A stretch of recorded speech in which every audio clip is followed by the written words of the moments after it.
Hello students. तो एक और वीडियो मैं आपके लिए लेके आ चुका हूँ जो कि है election and representation. Class 11th का चैप्टर 3 है। ठीक है, बहुत इजी नोट्स हैं। अगर एग्ज़ाम से पहले देख रहे हो तो एक बार और बहुत इजी हैं, और जो है एक बार एक लुक मारने पर ही आप अच्छा परफॉर्म कर पाओगे अपने एग्ज़ाम में। तो चलो समझते हैं इलेक्शन एंड रिप्रेजेंटेशन। जैसा कि हमें पता है कि हमारा देश एक डेमोक्रेटिक नेशन है जहाँ पर हम खुद अपने रिप्रेजेंटेटिव को चुनते हैं, और हमारे पास ये अधिकार इन रिटर्न कॉन्स्टिट्यूशन में दिया गया है।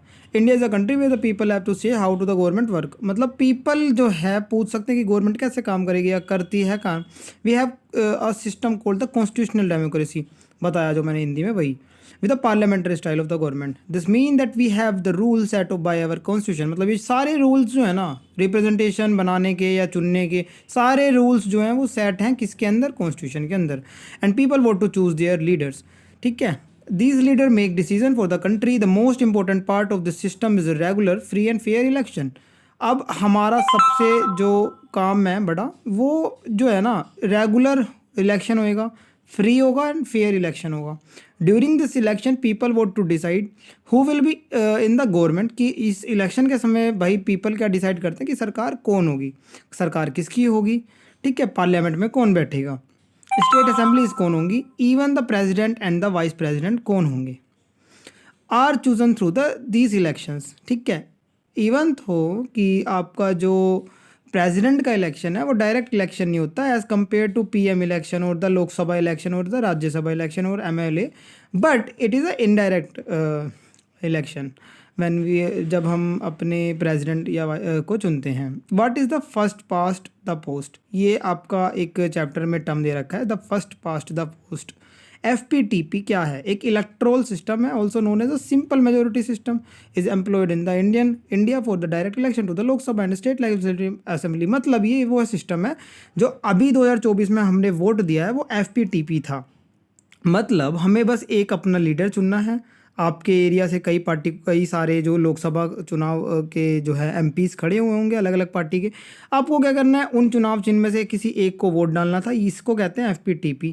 ठीक है, ऐसे ही हम स्टेट लेजिस्लेटिव असेंबली में करते हैं। जैसे फॉर एग्जांपल अगर आप दिल्ली के हो, है ना, दिल्ली में अलग अलग पार्टीज़ हैं, आम आदमी है और आपका कांग्रेस है, BJP है। एक अपना विधायक खड़ा होगा, आपको पता है। ठीक है, अब उस एक विधायक जो आपकी विधानसभा से खड़ा हुआ है, हम उसको डायरेक्ट उसको वोट देंगे, वो डायरेक्ट जो है अपना चुन के अपना CM चूज़ करेंगे। ठीक है, अपनी वो मीटिंग में जिस भी पार्टी के ज़्यादा लोग होंगे। तो ये होता है FPTP, the first pass the post electoral system, also known as the simple majority system, is employed in India for the direct election for to the Lok Sabha and the state legislative. अब इसका सिस्टम थोड़ा जानते हैं point wise. जैसा कि हमें पता है कि हमारी कंट्री की जो कॉन्स्टिट्यूंसीज हैं वो 543 उसमें बटी हुई हैं। Each constituency elect one representative, हर एक कॉन्स्टिट्यूंसी से एक उठता है। ठीक है, representative. The candidate receiving the highest number of the vote in constituency declare the winner. बहुत ईजी लैंग्वेज टर्म में लिखा हुआ है। It's not worthy that the winning candidate only need more vote than any other candidate, not necessary majority of the votes. क्या कह रहा है ये कि जरूरी नहीं है कि भाई जो जीतने वाला कैंडिडेट है ना उसको बहुत ज़्यादा वोट चाहिए दूसरे कैंडिडेट के मुकाबले। नहीं, ऐसा नहीं है। फॉर एग्जांपल 100 है, आपके 100 मान लो वोट हैं। 100 में से अगर बंदा 100 का आधा कितना होगा, 51 भी ला रहा है, तो वो इनफ है जीतने के लिए उस बंदे को उस कॉन्स्टिट्यूंसी से, है ना। तो ये चीज़ है, ज़रूरी नहीं कि भाई 51 पे कैसे बस सरकार नहीं बनेगी। बिल्कुल, एक ज़्यादा बनी, एक ज़्यादा वोट आया तो वो सरकार बना देगी। इसको कहते हैं सिंपल मेजोरिटी। हैं this method is term as the first past the post system, alternatively known as the plurality system. ठीक है, अब पढ़ते हैं प्रोपोर्शनल रिप्रेजेंटेशन क्या होता है। In the system describe each party select a portion of its nominees from a predetermined preference in list to into the election. तो ये प्रोपोर्शनल क्या होता है, ये जो प्रोपोर्शनल रिप्रेजेंटेशन है ना भाई, ये लोकसभा से डिफरेंट है। इसमें क्या है, हम ये वाइस प्रेसिडेंट हो गया, आपका जो ये है प्रेसिडेंट का इलेक्शन हो गया, ये प्रोपोर्शनल रिप्रेजेंटेशन से चूज़ करा जाता है, जो कि एक तरह से इनडायरेक्ट वो होता है इलेक्शन। मतलब कि जो आपके चूज़न ये जो रिप्रेजेंटेटिव जो बैठे हैं पार्लियामेंट में, यही लोग जो हैं बाय द प्रायर, एक होता है ना लिस्ट, एक लिस्ट दी जाती है, नॉमिनी करी जाती है हर एक पार्टी का जो मतलब जो है जो भी वहाँ पर गया हुआ है लोकसभा से चुन के, उन्हीं में से मतलब उनको एक लिस्ट बनाई जाती है। और वो जो लिस्ट होती है ना, मतलब पहला मान लो कि पहले बंदे को जो है एक पहले बंदे को किसी ने वोट डाला, फॉर एग्जांपल 4 मैं किसी भी नेताओं के नाम ले रहा हूँ ABC। ए को भाई किसी ने 10 लोगों ने वोट डाला, बी को सेकंड प्रेफरेंस पे रखा था तो उसको 6 वोट डले, फिर सी को 5 वोट डले, और डी को जो है आपके 3 वोट डले। अब इसका एक सिस्टम है जो कि बहुत थोड़ा डिफिकल्ट है, वो आपके सिलेबस से तो बाहर है बिल्कुल। ये जो है लॉ के बच्चों को ज़्यादा पढ़ाया जाता है, या फिर आप जब अगर मास्टर्स वगैरह करोगे पॉलिटिकल साइंस में तो शायद आप वो पढ़ो। लेकिन अभी फिलहाल के लिए बस आपको इतना समझना है कि ये प्रोपोर्शनल रिप्रेजेंटेशन जो है इनडायरेक्ट इलेक्शन होता है, जिसमें आपका जो है parties are allocated seat in the proportion to their share of a vote. This mean that if the party receive 40% of the votes it should ideally secure 40% of the seats. ठीक है, अब what type of election system is followed in India? हमारे पास ना proportional representation system use होता है as a indirect for some indirect elections के लिए। The constitution describe the third and the complex version of the PR system for the choosing the president, vice president for the election to the Rajya Sabha and Vidhan Parishad. ठीक है, comparison of the FTPP और FPTP and PR system of the election क्या है, मतलब इनका comparison करेंगे तो बहुत ईजी है। आपको पता है, एक तो आप खुद ही डिफरेंस क्रिएट कर सकते हो कि भाई एक तरफ जहाँ सिंपल मेजोरिटी है, दूसरी तरफ थोड़ा कॉम्प्लिकेटेड हो जाता है, और एक तरफ जहाँ पर हम डायरेक्ट चूज कर रहे हैं दूसरी तरफ वो इनडायरेक्ट चूज हो रहा है। The country is divided into the small areas called the constituency और the district, each voting one representative, voter choose candidate. ठीक है, ये तो मैं बात कर रहा हूँ आपकी FPTP की, जो ये लोकसभा के इलेक्शन वगैरह होते हैं या फिर आपका विधायक के इलेक्शन होते हैं। A party may win more seat in the legislature than the number of the votes it receive. The winning candidate may not necessary get the majority of the votes, example include the UK and India. ठीक है, proportional representation, larger area are designated as a constituency and more than one representative may be elected from each। ठीक है, एक से ज़्यादा जो representative है वो इलेक्ट हो सकता है in the system vote for the party and each party get seats in the legislature proportionate to percentage of its votes to its received. The winning candidate typically receive the majority of the votes. Example include Israel and Netherlands. For example, ये जो proportional representative का जो example है ना, ये जो है हमने representative का ये जो ले रखा है, ये हमने इसराइल में फॉलो होता है, नीदरलैंड में फॉलो होता है मेनली। ठीक है, what are the advantage of the FPTP? ठीक है, अब इसका एडवांटेज क्या है? पॉपुलर है, it is easy to understand है इन दिस सिस्टम। अब आपको भी पता होगा कि यार देखो, कभी भी आपने देखा प्रेसिडेंट और वाइस प्रेसिडेंट के इलेक्शंस होते हैं तो आपको पता ही नहीं चलता यार हमने तो यार कोई वोट ही नहीं दिया, ये बन कैसे गए प्रेसिडेंट। सोचने वाली बात है ना, क्यों? क्योंकि वो कॉम्प्लिकेटेड है और वो समझना थोड़ा मुश्किल है यार। थोड़ा हिसाब ऐसा है ना कि अगर मैं यहाँ पे समझाने बैठूँ तो उसमें मेरा 20 मिनट चला जाएगा। मैं समझाऊंगा, किसी नेक्स्ट वीडियो में ज़रूर समझाऊंगा आप लोगों को, लेकिन आपके सिलेबस के बाहर है, आउट ऑफ कंटेक्स्ट है, तो मैं सोच रहा हूँ कि उसको ना ऐड करूँ, है ना। और आपके पास इतना टाइम भी नहीं है एग्जाम से पहले ही, अगर आप देख रहे हो तो। The first past FPTP system is a popular because it's easy to understand. In this system each area called the constituency elect one representative. हर वही कह रहा है कि हर एक कॉन्स्टिट्यूंसी से एक रिप्रेजेंटेटिव आता है। Voter just need to choose one candidate or party during election. Some time voter focus more on the party, some time on the candidate or the balance both. FPTP gives voter a choice between the parties and individual candidate. भाई निर्दलीय भी आपने सुना होगा कि खड़े होते हैं लोग, है ना। अगर आप बिहार से हो, मान लो पप्पू यादव का नाम अगर आपने सुना होगा, तो वो निर्दलीय खड़े हुए। या फिर कई पार्टीज़ हैं जो एक पार्टीज़ के साथ खड़ा होता है, या फिर जो लोकसभा के इलेक्शंस होते हैं या फिर विधायक के इलेक्शन होते हैं, निर्दलीय खड़े हो जाते हैं या फिर किसी पार्टी से जुड़ के खड़े हो जाते हैं। तो यही वो बता रहा है। फोर्थ की एक पॉइंट इसका ये हो जाता है कि इन this system voter know that their local representatives can hold the responsibility for their action. कि भैया ये जो खड़ा होता है ना, मतलब आपके एरिया से जो भी बंदा खड़ा हो रहा है, वो जो है उस चीज़ के जानता है कि भाई क्या रिस्पॉन्सिबिलिटी है, क्या उसको काम करना है। तो ये थोड़ा ईजी टू अंडरस्टेबल होता है बंदों के लिए समझना, नागरिकों के लिए समझना कि हाँ भाई इसको हम वोट देंगे तो ये जाके संसद में बैठ के हमारे लिए बहस करेगा। Why is it believe that FPTP would be good choice instead of PR system for the stable government. PR based election में not be suitable for the ensuring the stable government in the parliamentary system. Parliamentary system में अगर हम देखा जाए तो PR based election जो है वो नहीं हो सकता है। ठीक है, क्योंकि हमें एक स्टेबल गवर्नमेंट चाहिए, और PR बेस्ड इलेक्शन का मतलब थोड़ा डिफरेंट हो जाएगा। For this system to the work the executive need to have majority in the legislature. ये कह रहा है कि the executive need have the majority, executive के पास मेजोरिटी होनी चाहिए लेजिस्लेचर बॉडी में। मतलब हम जो कानून बनाने वाले हैं ना और इम्प्लीमेंट करने वाले हैं, तो इम्प्लीमेंट करने वालों के पास मेजोरिटी होनी चाहिए कानून बनाने वालों के जो लेजिस्लेचर के अंदर, ठीक है। However since seat are distributed based on the vote share, it's unlikely for one party or coalition to have clear majority. In diverse country like India, a PR system might encourage each community to form its own national party, ठीक है।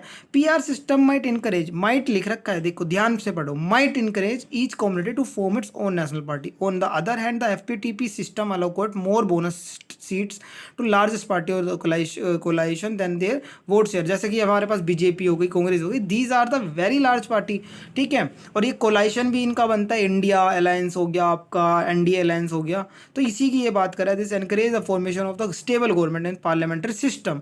अब मान लो FPTP में क्या होता है कि हमारे पार्लियामेंट में 272 से ज़्यादा सीट चाहिए होती हैं सरकार बनाने को। और भाई क्या हुआ इस बार मोदी जी का, बीजेपी पार्टी का, कि 240 सीट अराउंड ये लाए, बट चाहिए तो 273 इनको। तो भाई इन्होंने, और जो इन्होंने एक कोलाइशन बनाया, एफपीटीपी का बड़ा सिस्टम बहुत इजी है समझना भी, तो यही मैं समझा रहा हूँ कि कोलाइशन बनाया। अब कितने वोट चाहिए थे इनको चाहिए थे आपके 33 वोट। तो इन्होंने 2-3 पार्टी को जोड़ा जो एनडीए के पहले साथ थी अलियंस के साथ, और इन्होंने अपनी सरकार बना ली ताकि एक स्टेबल गवर्नमेंट बन सके, ठीक है। अब डिलिमिटेशन कमीशन देखते हैं। Who decide which constituency is to be reserved.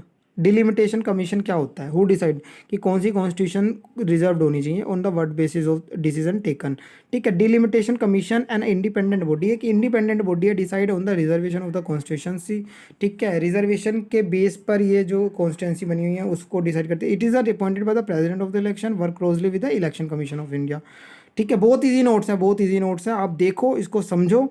The number of the reserve, मतलब अपने ना लोकसभा में आपको पता है कि भाई कुछ कॉन्स्टिट्यूंसीज में कि भाई वहाँ से तो एससी एसटी समाज के ही जो रिप्रेजेंटेटिव हैं वो आ सकते हैं। तो ये देखो, एक तो अपना जो है इन रिटर्न दे रखा है कि भाई वहाँ से वही रिजर्व होंगे जो इस समाज के लोग होंगे, ठीक है। The number of the reserve seat in each state depend on the proportion of the schedule caste और the schedule tribes in that state, ठीक है। मतलब जहाँ पे शेड्यूल कास्ट और शेड्यूल ट्राइब्स की एरिया का जो होगा वो वहाँ एरिया, मतलब सॉरी, जहाँ पे मेजोरिटी वहाँ पे होगी या फिर संख्या ज़्यादा होगी, तो वहाँ से उन्हीं का रिप्रेजेंटेटिव आ सकता है, ठीक है। ये डिलिमिटेशन कमीशन, ठीक है। Analyse the population composition each constituency, कि भाई कौन सी कॉन्स्टिट्यूंसी में जो है पॉपुलेशन किस एससी एसटी का है, और वहाँ से कौन क्या, फिर वहाँ से जो है उस समाज का व्यक्ति रिप्रेजेंटेटिव है या नहीं है, या कोई दूसरे उसका तो नहीं आ रहा है कि उनको रूल करे, नहीं, ऐसा नहीं हो सकता है। तो इसलिए इनको रिजर्वेशन दी गई है। Seat reserve for the schedule caste allocated to the constituency with the highest proportion of the ST residents, ठीक है। When it comes to schedule caste, the delimitation commission considered two factors. Firstly, it selected constituency with the higher proportion of the SC residents. Secondly, it distribute this constituency throughout the state. How many time delimitation commission change the boundaries of the nation state? कितनी बार ये change हुआ इसका boundaries state का? तो पहला जो हुआ था 4 टाइम लिखा है कि 1952, 1963, 1973, 2002। फिर under the act of the 1950, 1962, 1972, 2002 respectively. Under the 42 amendment आया ऑफ 1976। 42 अमेंडमेंट अपना मिनी कॉन्स्टिट्यूशन भी बोला जाता है, और ये बहुत बड़ा अमेंडमेंट था जो इंदिरा गांधी द्वारा हुआ था, इंदिरा गांधी के काल में हुआ था। Seat were remain unchange until the 2000, ठीक है। हाउएवर द 84th अमेंडमेंट आया 2001 में, froze the seat until the 2026 तक, ठीक है। कि भाई इस 2026 तक इनकी सीटों से कोई भी छेड़छाड़ नहीं हो सकती है, 84 अमेंडमेंट द्वारा आया। एसटी एससी की जो सीट्स थी। यूनिवर्सल फ्रेंच क्या है, यूनिवर्सल फ्रेंचाइज क्या है, राइट टू कंटेस्ट क्या है? बहुत ईजी है। यूनिवर्सल समझते हैं हम, universal adult franchise grant the right to vote all adult citizen. ये ना एक तरह का टर्म है जो कि पूरी दुनिया में जितने भी स्टेट है, जो भी डेमोक्रेटिक नेशन है, जो भी वोट देने का अधिकार रखते हैं, एक एज फिक्स कर दी। हर एक व्यक्ति, हर एक नागरिक, हर एक स्टेट के नागरिक को जो है अधिकार है वोट देने का, ठीक है, regardless their wealth, income, gender, social status, race, ethnicity or any other restriction with the only few exceptions. Initially the vote age वो सेट 21 सेट करी गई थी, कंसिडर्ड एन एडल्ट, कि भैया जो 21 साल का हो जाएगा वो वोट देने का हकदार रखता है, अधिकार रखता है। However in 1989 the constitution was amend, 1989 में एक कॉन्स्टिट्यूशन अमेंड हुआ हमारे देश में, और जो थ्रू द 61वां अमेंड जो है 1989 में कॉन्स्टिट्यूशन अमेंडमेंट हुआ था, जो कि 61वां अमेंडमेंट था, जिसके तहत इसको रिड्यूस 3 साल कम कर दिया गया और 21 नहीं 18 कर दी गई, कि 18 साल तक का जो बच्चा होगा या फिर एडल्ट उसको कंसिडर करा जाएगा इन द आई ऑफ आपका क्या, in the I of law, और वो जो है आपको जो है मतलब वोट देने का हकदार है। राइट टू कंटेस्ट इलेक्शन क्या है? All citizen possess the right to stand for the election and potentially become the representative of the people. हर व्यक्ति के पास ये अधिकार है कि वो इलेक्शन में खड़ा हो सकता है, अपने लोगों की आवाज़ बन सकता है, रिप्रेजेंटेटिव बन सकता है, प्रतिनिधि बन सकता है। Different minimum age criteria exist करी गई हैं।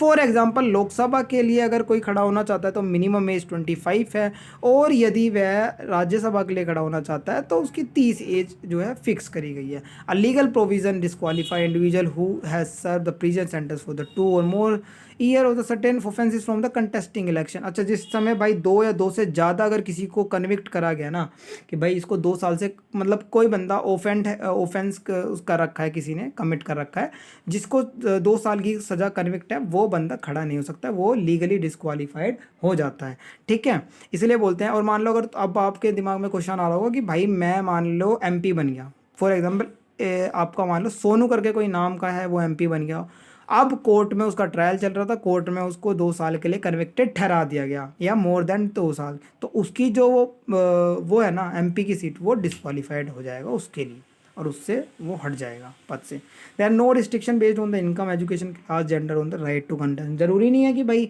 गरीब ही उठेगा या मिडिल क्लास उठेगा, अगर कोई अमीर है एकदम, अंबानी रिच है एकदम, तो वो भी उठ सकता है, उसके पास भी अधिकार है। इलेक्शन कमीशन ऑफ इंडिया, ठीक है, आते हैं ECI के ऊपर। बहुत सही है, इंडिपेंडेंट बॉडी है, अपना काम अच्छे से कर रही है फिलहाल तो। The election commission of India is an independent constitutional authority task with overseeing the electoral processes at both the union and state level in India. ठीक है, यूनियन और स्टेट लेवल पर ये जो है इलेक्शन कंडक्ट करवाती है। This body is responsible of the conducting election to the Lok Sabha, Rajya Sabha, state legislative assembly as well as the position of the president and vice president. ठीक है, आर्टिकल 324, 329 सेपरेट बिल्कुल बताया हुआ है ECI के बारे में, इलेक्शन कमीशन ऑफ इंडिया के बारे में। कॉन्स्टिट्यूशन के अंदर जब इन रिटर्न लिखा गया है तो उनके power, function, tenure, eligibility criteria भी फिक्स कर दी गई है, एंड इट्स मेंबर्स भी। अभी फिलहाल हमारे पास 2 इलेक्शन कमिश्नर्स हैं, एक जो है आपका चीफ इलेक्शन कमीशनर है। अब चीफ इलेक्शन कमीशन कौन है, कमिश्नर कौन है, हम मुझे कमेंट सेक्शन में बताओ। अभी फ़िलहाल 2024 में अगर देख रहे हो, या फिर जोन से सन में देख रहे हो आप, जोन से ईयर में देख रहे हो, उस समय का बताइए ना, बताना। In each state chief electoral officer appointed to assist the election commission in its duty. हर चीफ इलेक्टोरल ऑफिसर जो होता है, अपॉइंट होता है अपने अपने ड्यूटी करने के लिए, ठीक है, जहाँ पे भी उसको कंडक्ट करवाना है। However it's worth nothing that commission is not involve the conduct of the local body election. अब लोकल बॉडी इलेक्शन के लिए भाई ये वो नहीं होते, मान लो भाई एकदम लोकल लेवल पे एक इलेक्शन करवाना है, हालांकि उसमें इलेक्शन कमीशन का रोल होता है, उसमें एक जो है ना चीफ इलेक्टोरल ऑफिसर, जैसे यहाँ पे लिखा है ना, एक बैठा दिया जाता है कि जाओ इसको नज़र रखना और देखना कि कोई अनफेयर प्रोसेस ना कर रहा हो, प्रोसीजिंग ना कर रहा हो। Function of the election commission पढ़ते हैं। पहला, the election commission of the India is interested with a wide array of a responsibility. बहुत ज़्यादा रिस्पॉन्सिबिलिटीज़ होती हैं इनके ऊपर। Supervising the regular update of the voter list to ensure the accuracy and the completeness. आपने देखा होगा कि हर साल जो है वोटर लिस्ट आती है, अपडेट होता है। मान लो कि आपने देखा भी होगा, अगर आप इस बार इलेक्शन में गए होगे, आप अपने वोट देने गए होगे, तो कईयों के जो हैं वोट कैंसिल हो गए होंगे, देखे हमने, क्योंकि मैं तो पोलिंग बूथ पे बैठा था। होता ना कि बंदों का जो है बताना होता है कि आपको यहाँ जाके वोट देना है, तो मैं थोड़ा इन सब चीज़ों में इन्वॉल्व रहता हूँ।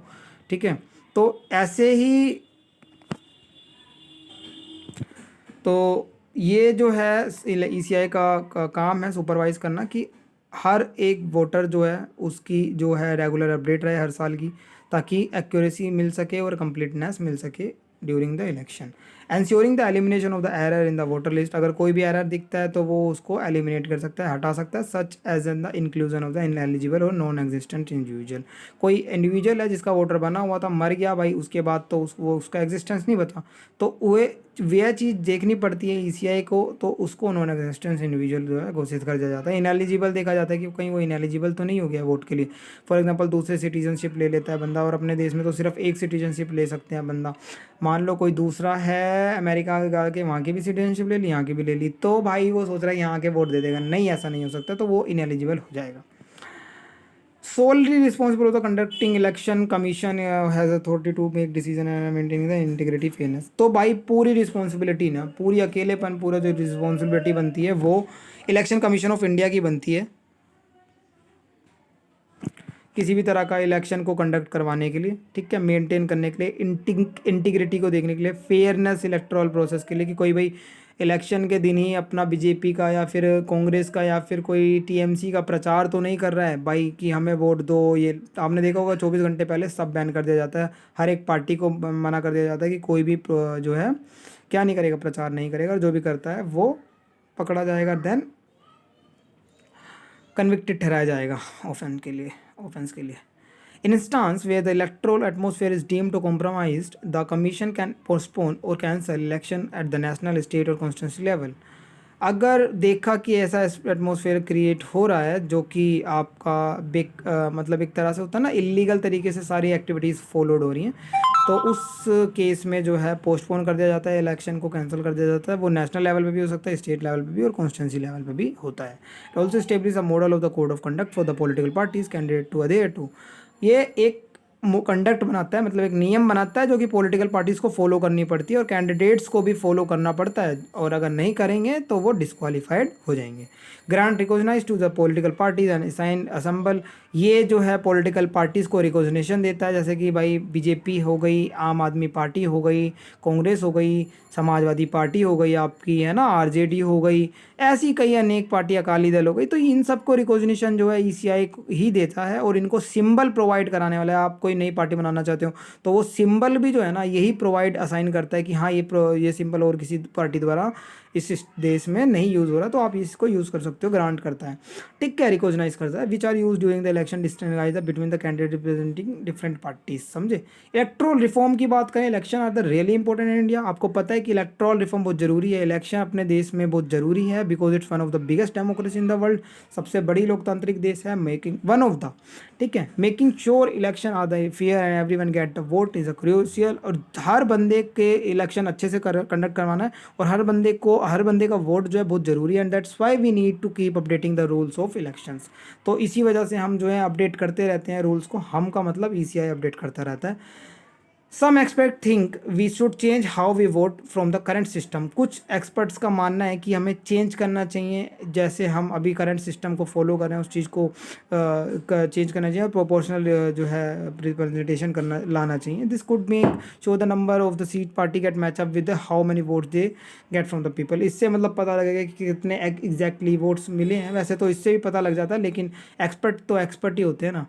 Another idea is to make sure more women are part of our government. Electoral reform का एक बहुत बड़ा ये है आपका वुमेंस को जो है और ज़्यादा जो है अवेयर करना और उनको एक बड़े हिस्सेदारी देना वोट का। They are suggesting at that at least 1/3 of the people charge should be women, ठीक है। We also need to keep an eye on the money in election, की भाई कोई पैसे बांट के, दारू बांट के, उल्टी सीधी हरकत जो करते हैं ना, डिस्ट्रीब्यूशन ऑफ द इलीगल चीज़ें, वो ना करके जो है वोट ना ले रहे हों, ठीक है। There should be rules about how much money candidate can spend, और ये रूल भी वही फिक्स करते हैं कि कैंडिडेट कितना मनी जो है पोस्टर वगैरह पे या फिर जो है हर चीज़ पर वो कर सकता है। May be the government should help out the with the coast.